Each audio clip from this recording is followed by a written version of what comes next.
আমার সোনার বাংলা এটা কি পূজা পর্যায়ের গান নাকি দেশপ্রেমের গান? মাথার মধ্যে এই জটিলতাগুলোকে রেখে যদি আমরা বিচার করি তাহলে আসলে এরকম হয় না। বাঙালির কাছে কিন্তু কারবালার প্রান্তর, লুম্বিনীর উদ্যান থেকে শুরু করে কুরুক্ষেত্রের ময়দান সব গল্প মিথোলজি শুনেই আমরা বড় হয়েছি। তারা হচ্ছে কবিগুরু রবীন্দ্রনাথ ঠাকুরের একদম কাছ থেকে গানগুলো শিখেছেন। হ্যাঁ, তো একটা গান স্বরলিপি করা হয়ে গেছে, ওনারা গাইছেন, সেই গানটা শুনতে হয়তো ওনার ভালো লাগছে না, তখন মুখে মুখে বদলে দিচ্ছেন, ততদিনে কিন্তু স্বরলিপিটা প্রকাশ পেয়ে গেছে।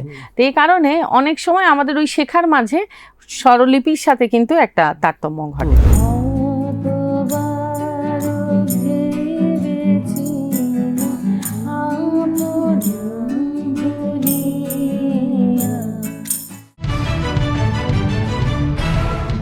দর্শক, বিশ্বকবি রবীন্দ্রনাথ ঠাকুরের ১৬৫তম জন্ম জয়ন্তী উপলক্ষে টাইমস অফ বাংলাদেশের বিশেষ আয়োজন সীমার মাঝে অসীমে আপনাদের স্বাগত। আজ আমাদের সাথে আছেন এই সময়ের জনপ্রিয় ও গুণী সঙ্গীত শিল্পী দেবলীনা সুর। দিদি কেমন আছেন? ভীষণ ভালো আছি। আর ভালো লাগাটা যদি একটু আমার মতো করে আমি প্রকাশ করি তা হলো যে এমন চমৎকার একটি বিষয়কে কেন্দ্র করে কবিগুরু রবীন্দ্রনাথ ঠাকুরের জন্মদিন, আর তাকে উপলক্ষ করে এই যে আয়োজন, সেখানে আসতে পারে, এটা তো যে কোনো মানে যে গান ভালোবাসে আসলে তার জন্য সত্যি ভীষণ আনন্দের। রবি ঠাকুরের গান নিয়ে চর্চা করার এই যে দীর্ঘ একটা যাত্রা, আপনার শুরুটা হয়েছিল কিভাবে? রবি ঠাকুরের গান হিসেবে তো আমরা গান হিসেবে গানটা ভালোবেসেছি, সেই ফুলে ফুলে ঢোলে ঢোলে যদি বলি যে প্রথম গান হয়তো বা এই গানগুলোই আর কি। পরবর্তীতে মানে এটা যে রবি ঠাকুরের গান, রবীন্দ্রসঙ্গীত, সেই হিসেবে কিন্তু গানগুলো ভালোবাসা না। পরবর্তীতে বাড়িতে একটা ক্যাসেট ছিল, সেই ক্যাসেটেও যে কটা গান ছিল সবই মিউজিক সহ সবটাই মুখস্থ ছিল, কিন্তু সেটাও জানতাম না যে এটা রবীন্দ্রসঙ্গীত, বা একটা শিশু হিসেবে আসলে এত বিস্তারিত আমার পক্ষে জানা সম্ভব ছিল না। সেই থেকে সেই গানগুলোর প্রতি মানে আমাকে তো ওটাকে জোর করে কেউ ভালো লাগায়নি, ভালোবাসায়নি। তো সেই যে ভালোবাসা অবচেতনভাবে, এটা বোধহয় রবীন্দ্রসঙ্গীত বলেই সম্ভব, এবং সেই ভালো লাগাটা, ভালোবাসাটা আজও মানে জীবনের প্রতিটা পদক্ষেপে মানে সাথে রয়েছে। আসলে মহামানবদের সৃষ্টি যেটা আসলে চিরন্তন, সেটা কিন্তু আমরা হয়তো তার ভাষা বুঝছি না বা তার বাণীর গভীরতা বুঝছি না, কিন্তু কোনো না কোনো জায়গায় একটা ভালো লাগা কিন্তু তৈরি হবে। সত্যিই তাই, অবশ্যই, এবং সেটা চিরন্তন, সেটা হয়তো আমাদের ক্ষেত্রে যেটা আমার সন্তানের ক্ষেত্রেও ঠিক একই রকম। নিঃসন্দেহে। ছোটবেলার যেহেতু স্মৃতির কথা বললেন, ওই সময়ের কোনো একটা গান শুনতে পারি কিনা তাহলে আপনার তো কাছে? আমার মনে হয় যে ফুলে ফুলের কথাটা যেটা বললাম, মাসি আমাকে এই গানটির সাথে আমাকে নাচ করাবার চেষ্টা করতো, এবং আমার মা, আমার মাসি, তারাও কিন্তু এই গানগুলোর সাথে ছোটবেলায় নাচ করেছে। তো সেই গানটাই গাই, এবং কবিগুরু রবীন্দ্রনাথ ঠাকুর এখানে একটু ভিন্নতা হবে এভাবে যে গানটি শুনে কবিগুরু রবীন্দ্রনাথ ঠাকুর গানটি রচনা করেছিলেন ফুলে ফুলে, আমি দুটি একটু গাইবার চেষ্টা করব।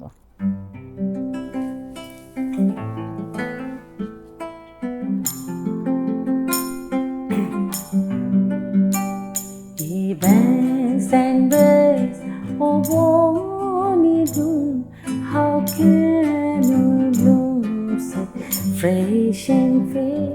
How can we chant a little bird and I say, oh, okay, will break my heart, opening that troubles on the glory in my departed joy, departed never truly done.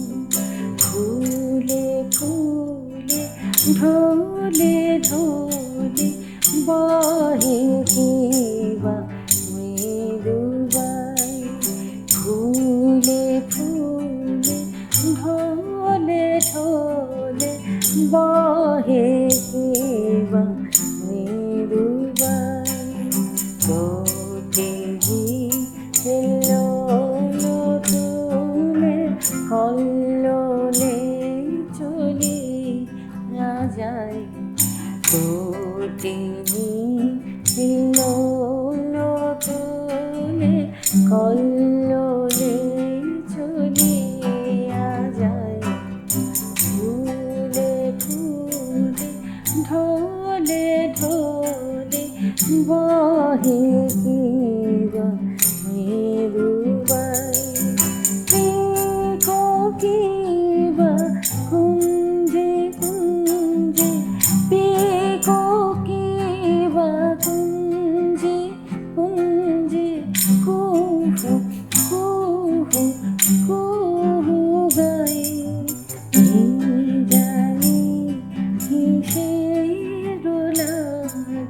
প্রাণ করে হায় হায়, ফুলে ফুলে ঢলে ঢলে বহে কেবা অসংখ্য ধন্যবাদ, অনেক ধন্যবাদ। আসলে এই গানগুলো শুনেই কিন্তু বাঙালির প্রতিটা ছেলে মেয়ের বেড়ে ওঠা, এবং এই গানগুলোর সাথেই কিন্তু আসলে যেহেতু আমরা বাউলিয়ানা দেশের লোক, সর্বোচ্চ আমরা ইস্টার্ন ক্লাসিক্যাল সঙ্গীত বা শাস্ত্রীয় সঙ্গীত শুনেছি, সেইখান থেকে আসলে ওয়েস্টার্ন মিউজিকের যে পার্ট, এটা কিন্তু রবি ঠাকুরের মাধ্যমেই আসলে বাঙালির শুরু হয়। সত্যিই তাই। এবং এত এত মানে উনি ওনার মানে বাঙালি সংস্কৃতি এবং ওনার সৃষ্টিকে সবার মাঝে ছড়িয়ে দেওয়ার জন্য বহু বিশ্ব ভ্রমণ করেছেন, এবং যেখানে ঘুরেছেন সেখানকার যদি কোনো নাচের ফর্ম ওনার ভালো লাগে সেটা ধারণ করে উনি আমাদের মাঝে নতুন করে আর কি মানে তাকে উপস্থাপন করেছেন। গান ভালো লেগেছে, যেমন এই গানটি আমি যেটি বললাম আর কি, সেই গানটিকে আবার নতুন করে উপস্থাপন করেছেন, মানে একটা সাবজেক্ট করেছেন যে ভাঙা গান, মূল গান ভাঙা গান। হ্যাঁ, তো এই যে বিষয়গুলো আবার মানে সব কিছু মিলিয়ে মানে চিত্রকলার কোনো মানে ধারা যেটা ওনার ভালো লেগেছে সেই ধারাটাকে ধারণ করে নতুনভাবে একটা ভিন্ন একটা মাত্রা যোগ করেছেন। তো সব মিলিয়ে মানে এই যে নতুনত্ব, এই যে এটা আমি বলবো যে এটা এই যে ভিন্নতা, এই যে বাঙালির সৃষ্টির মাঝে একটা ভিন্ন আমেজ, এটা বোধহয় কবিগুরু রবীন্দ্রনাথ ঠাকুর বলেই হয়তো বা সম্ভব হয়েছে। আর এত ব্যাপক তার বিস্তৃত তার সৃষ্টিশীলতার যে সীমা, সেখানে আসলে এতগুলো উপন্যাস, 13টি উপন্যাস, সেইখানে এতগুলো গল্পগ্রন্থ, সেই সাথে 1915টি প্রায় 2000 গান, এবং সেই গানগুলো এত বিস্তৃত ধারার, এত রকমের, মানে এমন কোনো অনুভূতি নেই যেখানে আসলে তার সৃষ্টিকে পাওয়া যাবে না, তাই না? অবশ্যই। এবং সেই সাথে যেটা বলছিলেন, শেষ জীবনে এসে চিত্রকলার প্রতি তার আবিষ্টতা, এবং সেখানে প্রায় 2000-এরও বেশি চিত্রকর্ম তিনি এঁকেছেন। মানে যতদিন জেগেছিলেন, ঘুমানোর সময়টা বাদে প্রতিটা মুহূর্ত কাজই করে গেছেন। এবং সেই কথাটার সাথে আমি এটাও বলবো যে এখান থেকেও একটা আমাদের অনেক শিক্ষা নেওয়া, সেটা হচ্ছে আমরা জীবনে ছোট ছোট পদক্ষেপে আঘাত পেয়ে আমরা মনে হয় যে আর হয়তো পথ চলতে পারবো না, কিন্তু কবিগুরু রবীন্দ্রনাথ ঠাকুরের জীবনে কিন্তু অর্জন যেমন প্রচুর, মানে বিসর্জনও কিন্তু ততটাই, ততটা না হলেও অনেকটাই। হ্যাঁ, একজন বাবা হিসেবেও যদি বলি, পরিবারের সদস্য হিসেবে বলি, ওনার একের পর এক চোখের সামনে সন্তানরা মানে গত হয়েছেন, এবং সেই তাদের চলে যাওয়াকেও কিন্তু উনি মানে শক্তি হিসেবে মানে ভেঙে পড়েননি, উনি প্রতিবার উনি কিন্তু শক্ত হয়ে মানে নতুন কিছু সৃষ্টি করেছেন। শান্তিনিকেতন তো আসলে রবি ঠাকুর দীর্ঘদিনের সারা জীবনের যা সঞ্চয়, সারা জীবনের যা উপার্জন, এমনকি নোবেল প্রাইজের টাকা, সব কিছু মিলে একটা জায়গা তৈরি করা, এবং সবাই একটা নান্দনিকতার মধ্যেই থাকেন। এইখান থেকে বাংলাদেশে ফেরা এবং বাংলাদেশের রবীন্দ্রসঙ্গীত নিয়ে কাজ শুরু করা, বাংলাদেশ বা শান্তিনিকেতন দুইয়ের মধ্যে তো অবশ্যই একটা পরিবেশগত একটা তফাৎ রয়েছে। ওখানে যেটা বিষয় যেটা আসলে সেটা হচ্ছে যে শান্তিনিকেতন মানে পুরোটাই মানে ওখানে বোধহয় আমার কাছে মনে হয়েছে আস্তে আস্তে যে ওখানে সব মানুষের মাঝেই আর কি সঙ্গীত বিরাজ করে, শিল্পকলা বিরাজ করে। হ্যাঁ, তো ওই ভিতরে যখন শিল্প সবসময় প্রবাহিত হয় তখন তার প্রেজেন্টেশনটাও অন্যরকম হয়ে যায়। তো এরকম একটা বিষয় আমার কাছে মনে হয়েছে যে লোকটা রিক্সা চালাচ্ছে, সে যখন প্যাসেঞ্জারের জন্য অপেক্ষা করছে, প্যাসেঞ্জার নেই, সে কিন্তু বসে থাকছে না, সে তার দোতারাটা নিয়ে সে কিন্তু গান করা শুরু করে দিচ্ছে, এরকম আর কি ব্যাপার। বা যে মিষ্টির ছেলেটা, যে একটা ভ্যানের মধ্যে একটা ছেলে, জানি না এখনো আছে কিনা, সে বহুকাল আগের কথা, তো ছেলেটা মিষ্টি বিক্রি করছে, সেও কিন্তু ওই লোকজন মিষ্টি দেখছে, কিনছে, তার ফাঁকে ফাঁকে সে আবার গানও গাচ্ছে। মানে এই যে বিষয়টি মানুষের প্রত্যেকটা অনুভূতির মধ্যে, মানে ওখানে আকাশ বাতাস সব কিছু, এবং এমনকি প্রকৃতিও ওখানে মানে ঠিক তেমনই আর কি, মানে এই বোধহয় এই শিল্পের সাথে মানে একদম মিলেমিশে একাকার। ওখানে গ্রীষ্ম যেমন প্রবল, বর্ষা তেমন প্রবল, আবার শীতও কিন্তু তেমন ততটাই মানে ভয়াবহ। এবং এই প্রকৃতির এই মানে খুব কাছ থেকে এই প্রকৃতির এই রূপটা কবিগুরু রবীন্দ্রনাথ খুব কাছ থেকে দেখেছেন, এবং অসাধারণ সব সৃষ্টি করে গেছেন। এবং সেই উপলক্ষে সেই ঋতুগুলোকে উদযাপন করার জন্য কিন্তু উনি কিছু অনুষ্ঠানও রেখে গেছেন, বর্ষামঙ্গল, বৃক্ষরোপণ, হ্যাঁ, উদযাপনের আয়োজন, এবং মাঘ উৎসব, পৌষ মেলা। তো এই যেগুলোতে কিন্তু আমরা সেই গানগুলো গেয়েছি, মানে তার মতো করে তো হয়তো সম্ভব না, কিন্তু তার দৃষ্টিভঙ্গির অনুসারে আমরা দেখার চেষ্টা করেছি।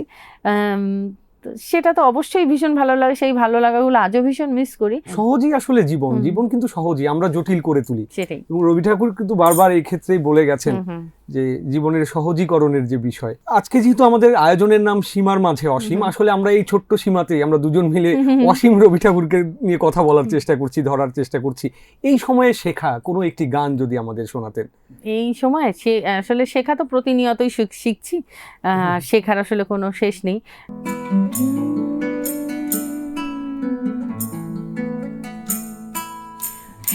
কাতারে ওই কাঁদিছে সকলে, শোনো শোনো পিতা, কহ কানে কানে, শোনো প্রাণী প্রাণী, মঙ্গল বারতা। কহ কানে কানে, শোনো প্রাণী প্রাণী, মঙ্গল বারতা। কহ কানে কানে, শোনো প্রাণী প্রাণী, মঙ্গল বারতা। ক্ষুদ্র আশা নিয়ে রয়েছে বাঁচিয়ে, সদাই ভাবো না, যা কিছু পাই হারাই যায় না, মানে সান্ত্বনা। যা কিছু পাই হারাই যায় না, মানে সান্ত্বনা। যা কিছু পাই হারাই যায় না, মানে সান্ত্বনা। সুখ আসে দেশে দেশে, বেড়াই কাতরে, মরিচিকা ধরিতে চায় এ মরু প্রান্তরে। মরিচিকা ধরিতে চায় এ মরু প্রান্তরে, মরিচিকা ধরিতে চায় এ মরু প্রান্তরে। ফুরাই বেলা ফুরাই খেলা, সন্ধ্যা হয়ে আসে,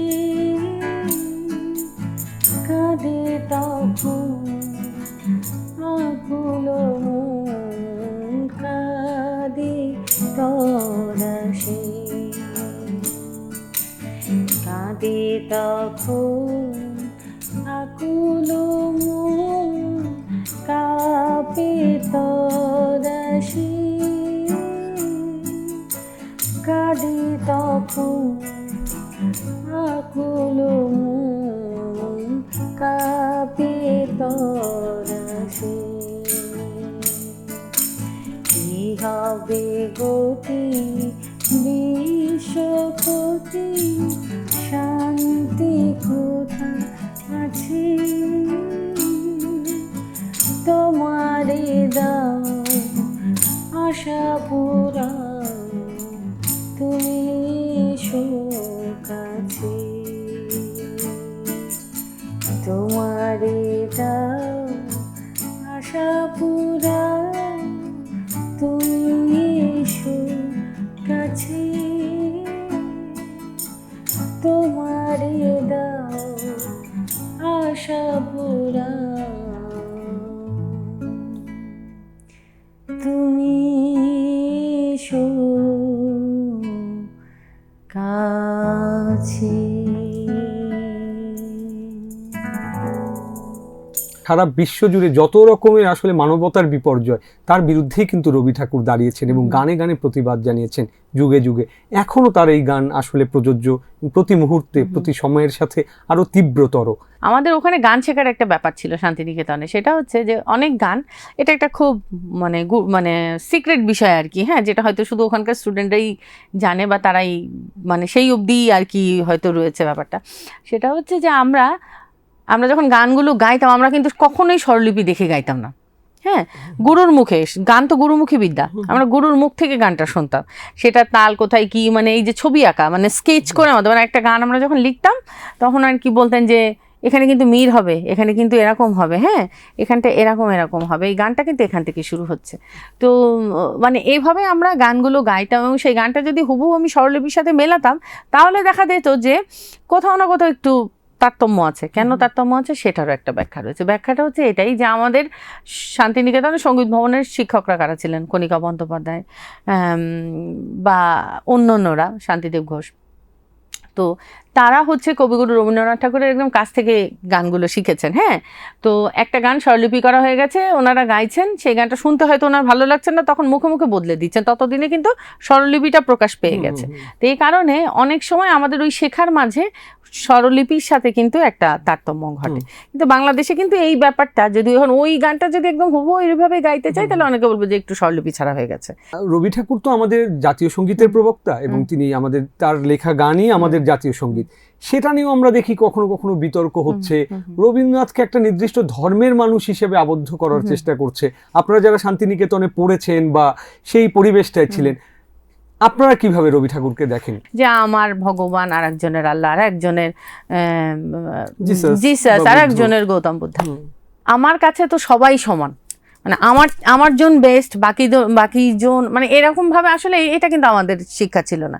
কারণ আমাদের কাছে কবিগুরু রবীন্দ্রনাথ ঠাকুর, কাজী নজরুল ইসলাম আমাদের কাছে কিন্তু এক অভিন্ন। আমাদের কাছে যেমন আমরা ঠাকুরকে ভালোবেসেছি, আমরা যেমন আজানের সময় আমাদেরকে যে চুপ করে থাকতে হয়, নীরব থাকতে হয়, সেটা শিখেছি। আমরা জিসাসকে ভালোবেসেছি। আমরা কিন্তু মানে আমার বাড়িতে সত্যি কথা, এই কথা বলতে গিয়ে মনে হলো যে আমাদের বাড়িতে যেরকম ভীষণ রকম ধর্মের চর্চাটা না থাকলেও গল্পে গল্পে আমাদের যেমন ঠাকুরের গল্প বলা হতো, আবার ঠিক একইভাবে কিন্তু আমাদের কিন্তু হাই হুসেনদের কথাও, ওদের কথাও বলা হতো, তাই না? হাসান হুসেনদের গল্প, জিসাসের গল্প বলা হতো, গৌতম বুদ্ধের গল্প বলা হতো। মানে আমাদের কাছে একটা শিশুর কাছে সেখানে কেউ কিন্তু এরকম ছিল না, কেউ এরকম ছিল না, সবাই আমাদের কাছে সমান ছিল। বাঙালির কাছে কিন্তু কারবালার প্রান্তর, লুম্বিনীর উদ্যান থেকে শুরু করে কুরুক্ষেত্রের ময়দান, সব গল্প মিথোলজি শুনেই আমরা বড় হয়েছি ছোটবেলা থেকে।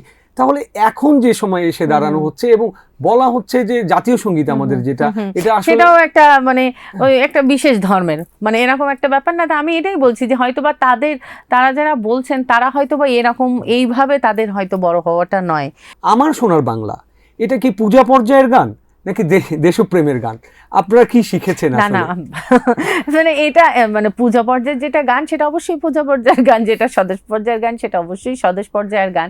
এবং দেশ যখন মানে এরকম মাঝে মাঝেই দেশে যখন একটা টালমাটাল অবস্থা চলে, তখন যখন এই গানটা গাই আমরা হয়তো স্বাভাবিকভাবে এই গানটার কোনো আবেগ পাবো না, কিন্তু মানে তাদেরকে অনুরোধ করব তারা মানে কোনো ধর্মের বস্তাটা মানে একটু একটা কোনায় রেখে যদি গানটা গায় বা গানটা পড়ে বা গানটা শোনে, তাহলে তার অনুভূতিটা কীরকম হবে। আমাকে তো কেউ চাবি দিয়ে দেয় না, কেউ সুশুরি দিয়ে দেয় না, কেউ কোনো মন্ত্র দিয়ে দেয় না, কিন্তু যখন এই গানটা একা একা গাই তখন তো কোথাও না কোথাও একটা শিহরিত হই। হয়তো বা মনে হয় যে মাঝে মাঝে হ্যাঁ আচ্ছা বাংলাদেশে এই যানজট, বাংলাদেশে এরকম, বাংলাদেশে ওরকম, না থাকবো না, বিদেশ চলে যাব বা এরকম হতেই পারে আমাদের মনে। কিন্তু তবুও এই গানটা যখন গাই তখন আসলে মানে এই যে এখনো বলছি, এখনো সেরকমই একটা অনুভব হচ্ছে যে তখন কিন্তু গা কিন্তু শিহরিত হয়, এটা অস্বীকার করা যাবে না। তাই বলবো যে এই মাথার মধ্যে এই জটিলতাগুলোকে রেখে যদি আমরা বিচার করি তাহলে আসলে এরকম হয় না। আমরা যে কোনো কিছুকেই সাপোর্ট করতে পারি, কিন্তু আরেকজনের ভালো লাগাটাকে আসলে ব্যঙ্গ করবার কোনো অধিকার আমার নেই। পৃথিবীর যাবতীয় নেতিবাচকতার প্রতিরোধ করতে সুরের বড় ভূমিকা থাকে, তাই আমরা একটা গানই শুনিয়ে ফেলি বড়।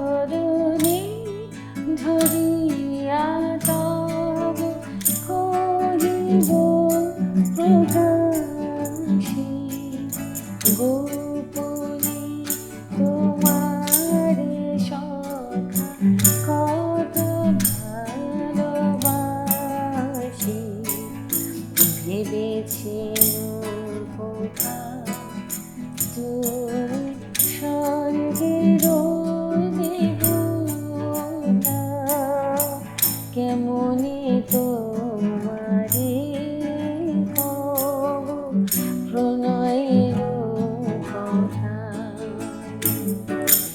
কতবার ভেবেছি আপনা ভুলিয়া।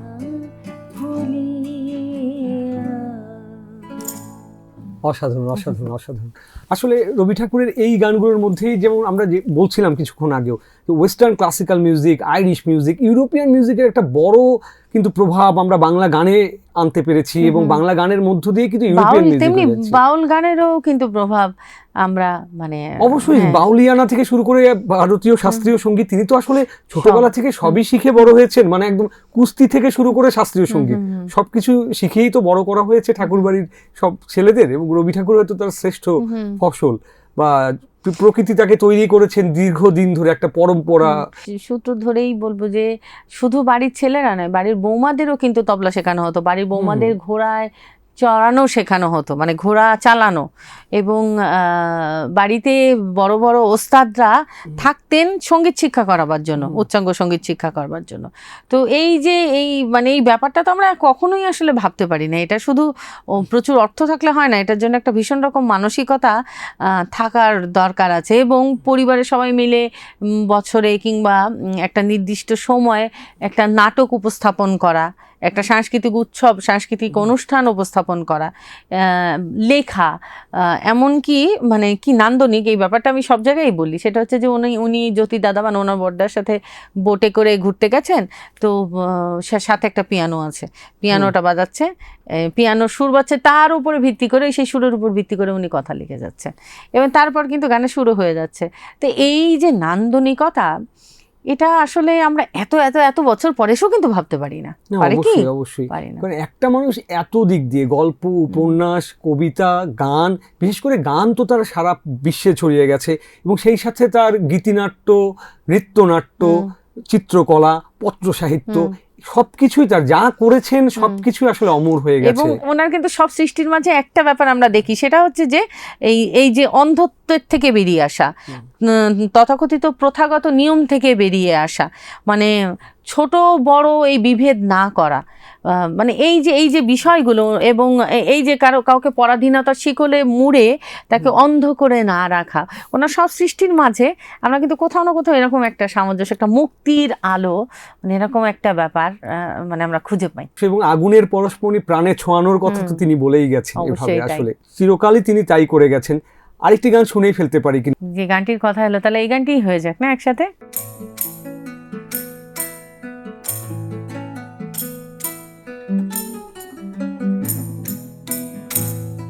আগুনের পরশমণি ছোঁয়াও প্রাণে, এই জীবন পূর্ণ করো, এই জীবন পূর্ণ করো, এই জীবন পূর্ণ করো, এই জীবন পূর্ণ করো দমদানি।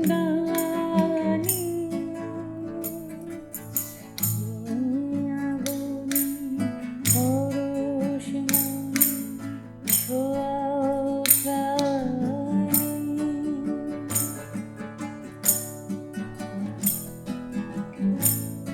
আমারি দেহ খানি তুলে ধরো, তোমার ওই দেবালয়ে প্রদীপ করো, আমারি দেহ খানি তুলে ধরো, তোমার ওই দেবালয়ে প্রদীপ করো, নিশিদিন আলোক শিখা জ্বলুক গানে, নিশিদিন আলোক শিখা জ্বলুক গানে,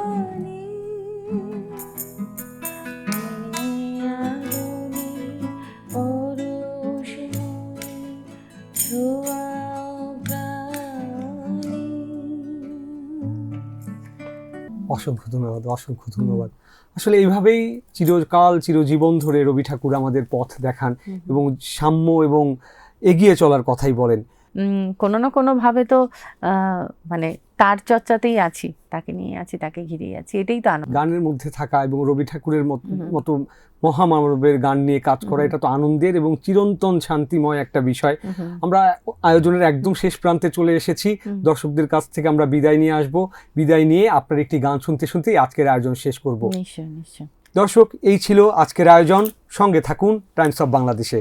তিনি প্রাণে আছেন, সবখানে আছেন, তো তারই বাউলঙ্গের একটি গান আমি তাকেই উৎসর্গ করছি।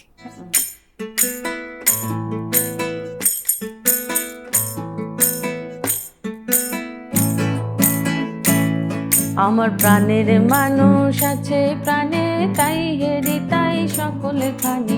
প্রাণের মানুষ আছে প্রাণে, তাই হেরি তাই সকলে খানি।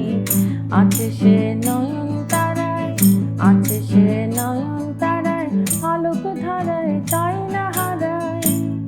ওগো তাই দেখি তাই যেথায় সেথায় তাকাই আমি, যেদিক মানে প্রাণের মানুষ আছে প্রাণে, তাই হেরি তাই সকল খানে। প্রাণের মানুষ আছে প্রাণে, তাই হেরি তাই সকল খানে।